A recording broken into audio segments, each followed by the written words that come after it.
எங்களுக்கு டீசல் தட்டுப்பாடு ஏற்படும், ரேஷனில் தான் டீசல் பெட்ரோல் கொடுக்க வேண்டிய நிலை அவல நிலை ஏற்படும் என்பதை எச்சரித்திருக்கிறார்கள். அதான் உண்மை.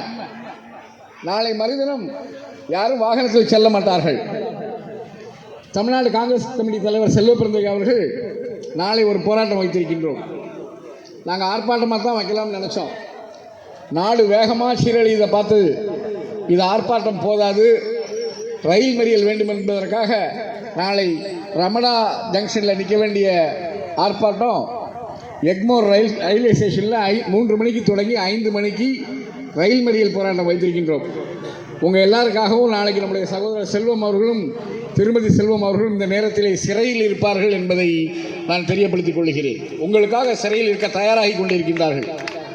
அருமை தோழர்களே, எனக்கு முன்னர் பேச எங்கள் ஒரு நல்ல ப்ரொஃபஸராக போயிருந்தாங்கன்னா சகோதரி சுகன்யா ஒரு மிகப்பெரிய பேராசிரியாக வந்திருப்பார்கள். அவ்வளவு அழகாக சொன்னாங்க.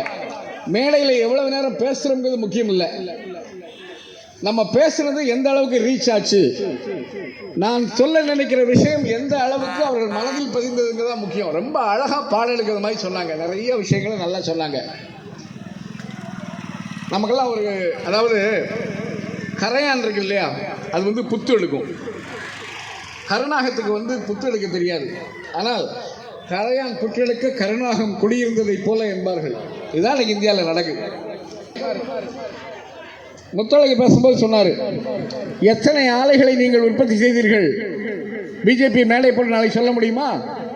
எத்தனை ஆறுகளை நாங்கள் கட்டினோம், எத்தனை டேமை கட்டினோம் சொல்ல முடியுமா? எத்தனை தொழிற்சாலைகளை நாங்கள் உண்டு பண்ணோம் சொல்ல முடியுமா? கரையான் புற்றெடுப்பதை போல நம்ம உண்டாக்குனது எல்லாமே. இன்னைக்கு உள்ள உட்கார்ந்துருக்கிறது கருநாகம் பிஜேபி அரசு. அதில் யாருக்கும் எந்த மாற்றமும் இருக்க முடியாது. எல்லா அமைப்புகளும் நம்ம உண்டாக்கின பிஎஸ்என்எல் வித்துட்டாங்க, நம்ம உண்டாக்கின ரயில்வேயை தனியாருக்கு தாரை வாத்துட்டாங்க. தேசியமயமாக்குவதற்காக அன்னை இந்திரா காலத்தில் காங்கிரஸ் பேரியக்கம் எடுத்த போராட்டங்கள் ஆயிரக்கணக்கான போராட்டங்கள். பஞ்சாலை தொழிலாளர்கள் உங்கள் அருகிலே இல்லை, எங்களுக்கெல்லாம் தெரியும்.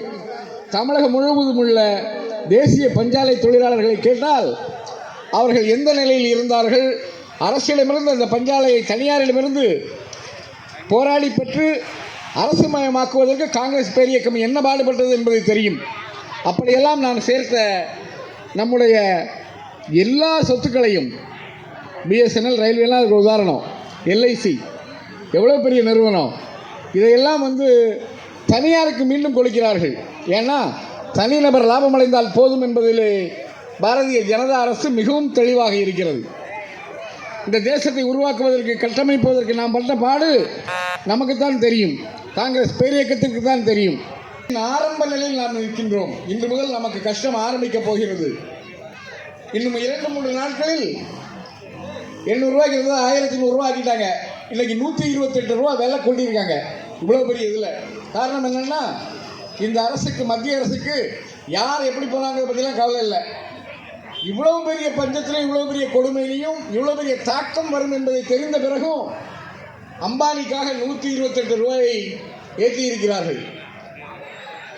இதே ரஷ்யாவிலிருந்து அம்பானியும் அதானியும் கேஸை இறக்குமதி பண்ணி பின்ன ஏற்றுமதி பண்றாங்க. அவர்களுக்காக செய்த கொடுமைதான் இந்த 128 ரூபாய் விலையேற்றம்.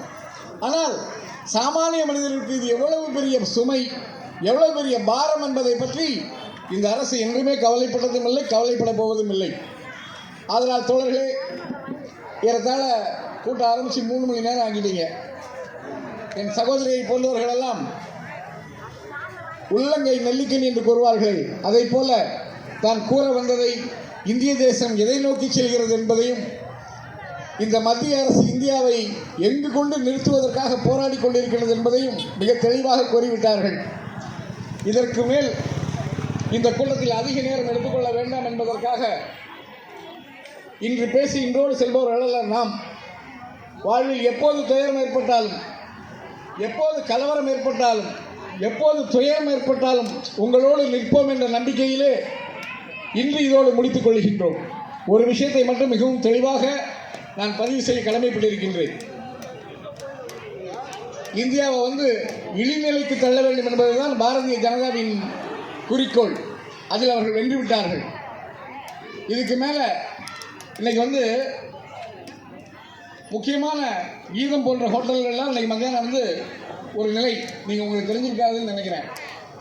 மத்தியானத்துக்கு மேலே தோசை சப்பாத்தி இல்லை, நிறுத்திட்டாங்க. விறகு அடுப்பு வச்சு நீங்கள்லாம் டிவி பார்த்துருப்பீங்க. விறகு அடுப்பு வச்சு எல்லா ஹோட்டல்லையும் ஆரம்பிச்சிருக்காங்க. இது ஒன்றும் எங்களுடைய கிராமங்களைப் போல மலைப்பகுதி அல்ல. உங்கள்கிட்ட இருக்க விறகு வந்து இன்னும் 2 நாளில் முடிஞ்சிடும். கேஸும் முடிஞ்சு விறகும் முடிஞ்சா எதை வச்சு சமையல் பண்ணுங்கிறத பற்றி நாம் சிந்திக்க தொடங்க வேண்டும். இன்னும் 5 தினங்களிலே அப்படி ஒரு நிலை நமக்கு வரும். ஆதலால் நண்பர்களே, ஒரு அவமானமான சோதனையான காலகட்டத்திற்கு நாம் சென்று கொண்டிருக்கின்றோம் என்பதை மனதிலே வைத்து காங்கிரஸ் பேரியக்கம் நடத்துகின்ற போராட்டத்திலே நீங்கள் அனைவரும் எங்களோடு நின்று போராட வேண்டும். இந்த போராட்டத்தில் இந்திய ஜனநாயகத்தை பாதுகாப்பதற்காக, தலைவர் ராஜீவ்காந்தி பிரதமர் ஆவதற்காக நாம் செய்ய வேண்டாம். இனிமேல் பிஜேபி அரசை செஞ்சுள்ளோம். காங்கிரஸ்